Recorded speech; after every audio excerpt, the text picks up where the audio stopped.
បាទសួស្តីបងប្អូនអរគ្នាឥឡូវយើងបន្តចូលទៅដល់វីដេអូយើងវីដេអូទី3បន្ទាប់ពីយើងរៀនទៅលើ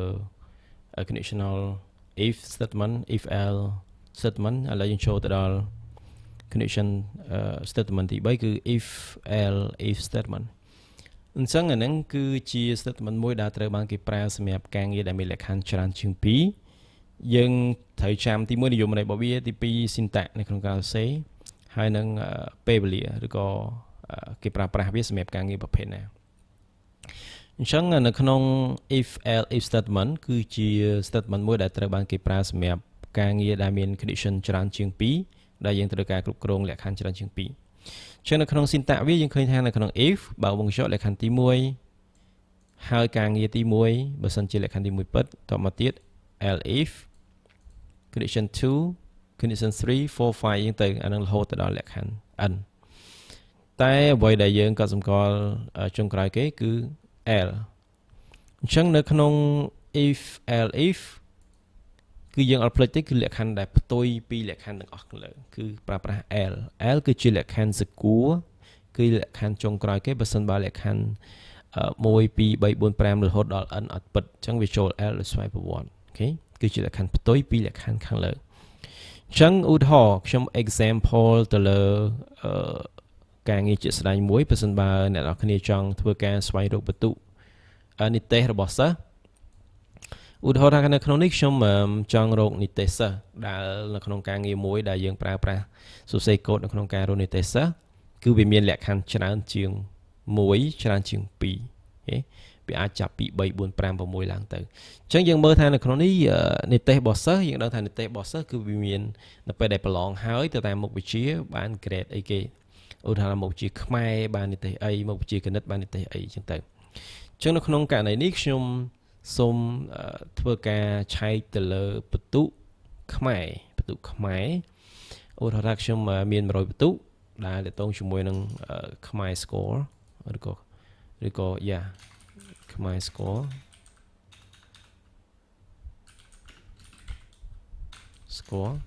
ចន្លោះពី0ទៅដល់100អូខេ0 100បន្ទុកអញ្ចឹងក្នុងចំណោមចន្លោះពី0ដល់100ខ្ញុំនឹងបែងចែកទៅតាមលក្ខខណ្ឌដែលយើងទទួលបាននិទេសឧទាហរណ៍ថាបើសិនបើគាត់ប្រឡងបានបន្ទុករបស់គាត់ចាប់ពី95ឡើងទៅវាអាច95ទៅដល់100 95 96 97ទៅគឺគាត់បាននិទេស A ហើយបើសិនជាធំជាងឬស្មើ85មានថាចាប់ពី85ឡើងទៅចាប់ពី85ឡើងទៅមិនមែនឡើងដល់100ឬក៏ដល់96 97ទេគឺដែនកំណត់របស់វាគឺធំជាង85ឬក៏ស្មើ85ឡើងទៅដល់94អូខេ94តែបើចូល95គឺនិទេស A អូខេអញ្ចឹងវាបដិញគ្នាបែបហ្នឹងនិទេស C គឺចាប់ផ្ដើមពី75ឡើងទៅប៉ុន្តែតូចជាង85អូខេ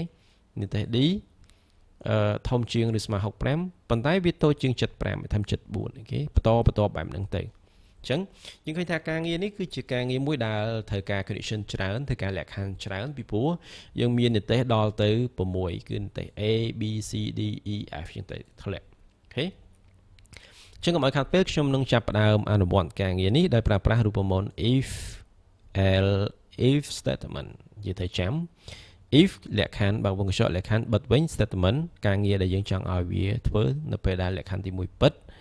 ចូល else if គឺជាលក្ខខណ្ឌទី2 condition ទី2គឺជាការងារដែលវាត្រូវធ្វើនៅពេលលក្ខខណ្ឌទី2ពិតអញ្ចឹងបន្តរហូតទៅដល់ចុងក្រោយគេគឺ else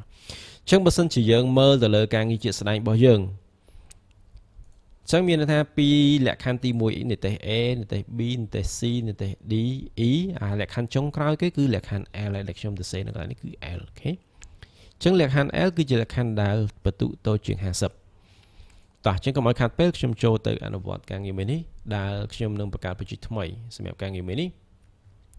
អញ្ចឹងខ្ញុំ new project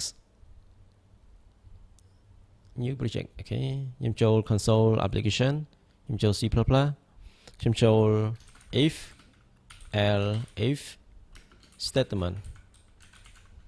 ឬក៏ខ្ញុំដាក់ថា find grade អូខេ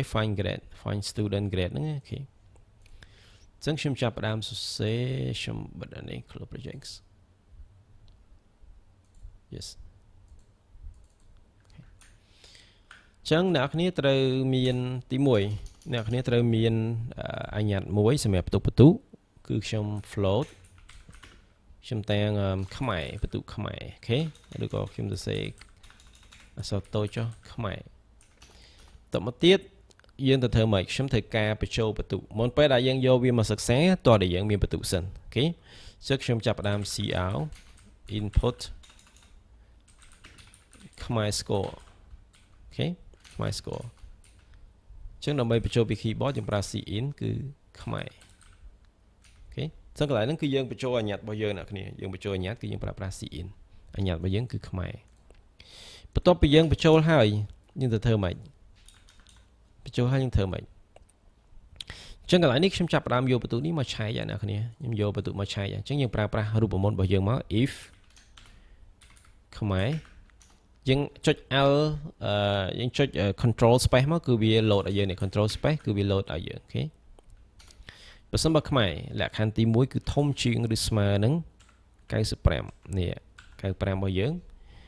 អញ្ចឹងនៅក្នុងការសរសេរខ្ញុំបញ្យល់អ្នកគ្នារបៀបនៅក្នុងការសរសេរកូដយើងមិនមែនចេះតែឃើញសរសេរមួយយើងសរសេរការងារមួយគឺយើង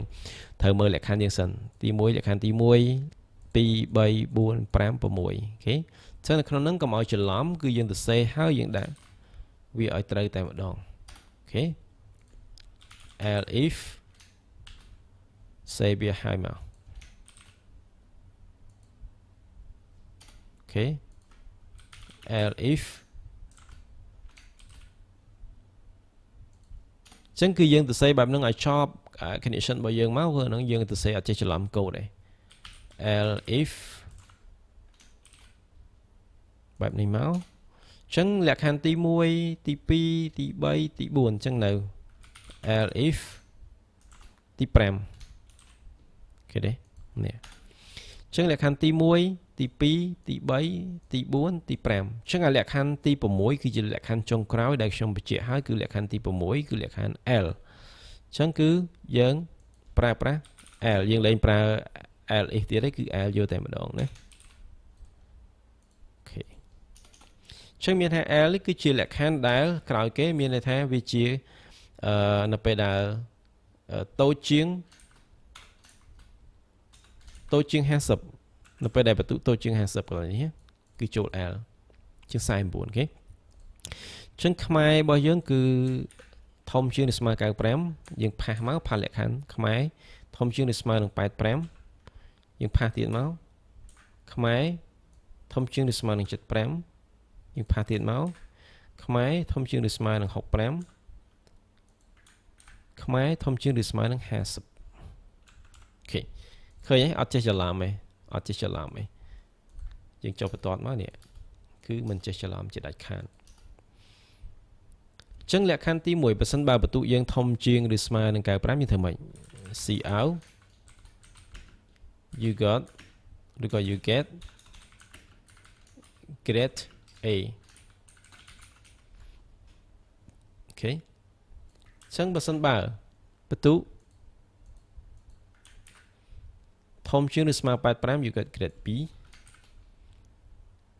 តាមលំដាប់លំដោយមក grade D C grade D A B C D E អូខេ grade E កន្លែងនេះគឺ F grade F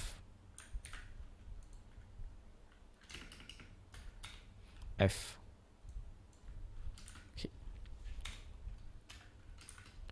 អូខេអញ្ចឹងកន្លែងនេះគឺប៉ុណ្ណឹងការប្រើប្រាស់នៅ if else statement គឺប៉ុណ្នេះអត់មានអីលំបាកទេអញ្ចឹងនៅក្នុងនេះអ្នកនរគ្នាត្រូវប្រើរូបមន្ត if condition statement អានេះគេហៅថា statement គឺជាការងារដែលវាធ្វើអីចង់ឲ្យវាធ្វើអីចុះត្រូវចាំថានៅក្នុងការប្រើប្រាស់ if else statement ដែលមាន6លក្ខខណ្ឌគឺមានតែលក្ខខណ្ឌមួយគត់ដែលដំណើរការมันអាចដំណើរការទាំង6 condition នឹងបានទេត្រូវចាំគេព្រោះសិស្សយើងប្រឡងមាននិទ្ទេសតែមួយมันអាចនិទ្ទេស A ផងហើយនិទ្ទេស B ផងអត់អាចទេអញ្ចឹងមានថាក្នុងចំណោមការងារទាំង6នេះគឺមានតែការងារមួយគត់ដែលដំណើរការបើក្នុងករណីនេះនិទ្ទេស A ក៏អត់ B ក៏អត់ រហូតដល់នេះគេ e នេះក៏អត់ដែរគឺមានន័យថាប្រកាសជាធ្លាក់ហ្នឹងគឺអត់ចាំបាច់ដាក់ condition ហ្នឹងទៀតទេមានថាកន្លែងនេះ l ហើយនេះអ្នកគ្នាឆ្ងល់ថាមិន l ហើយហ្នឹងអត់ដាក់លក្ខខណ្ឌនៅក្នុងបូកកញ្ចក់ទៀតដោយសារអីដោយសារអត់ចាំបាច់ដាក់ទេដោយសារតែលក្ខខណ្ឌ l គឺជាលក្ខខណ្ឌដែលផ្ទុយពីទាំងអស់ខាងលើអញ្ចឹងផ្ទុយពីទាំងអស់ខាងលើវាត្រឹមធំជាងឬស្មើ50អញ្ចឹងផ្ទុយពីហ្នឹងមានថាតូចជាង50អូខេតូចជាង50អញ្ចឹងយើងសាកល្បង run វា run អូខេប្រសិនបើខ្ញុំបញ្ចូលបន្ទុកឧទាហរណ៍ថាខ្ញុំបញ្ចូល75មានន័យចន្លោះមួយណា75នេះ75អញ្ចឹងគាត់បានន័យតែ C you got grade C you get grade C អូខេបើសិនជាគាត់បញ្ចូលគេបញ្ចូល95 you get grade A បើគាត់បញ្ចូល49មានន័យថាម៉េច49ធំជាងឬស្មើ50អញ្ចឹងគឺអត់ពិតទេសូម្បី E ក៏អត់បានទេអញ្ចឹងមានថាចូល L ហើយ you get grade F នេះអូខេចឹងឡើយហ្នឹងគឺបែបហ្នឹងឧទាហរណ៍ឥឡូវគឺគាត់បញ្ចូលមកបន្ទុកគាត់87នៅចន្លោះណា87គឺនៅក្នុងចន្លោះធំជាងឬស្មើនឹង85នេះធំជាងឬស្មើនឹង87ណាធំជាងស្មើ85អញ្ចឹងគាត់បាននិទេសអីគេគាត់បាននិទេស B អញ្ចឹងយើងសាក enter មក you got grade B អូខេអញ្ចឹង example ប៉ុណ្ណេះខ្ញុំគិតថាអ្នកនរគ្នាប្រកាសជាយល់ហើយបើក្នុងករណីដែលបងប្អូននៅមានចម្ងល់កន្លែងណាមួយទាក់ទងជាមួយនឹងការប្រើប្រាស់ if else if statement អាច comment នៅក្នុងវីដេអូឬក៏អាច chat សួរខ្ញុំនឹងឆ្លើយតបអូខេអញ្ចឹងសម្រាប់វីដេអូនេះយើងបញ្ចប់ប៉ុណ្ណេះហើយយើងនឹងតភាគជាមួយនឹងការប្រើប្រាស់ statement មួយទៀតគឺ switch case statement អូខេអញ្ចឹងយើងបញ្ចប់ប៉ុណ្ណឹងបាទ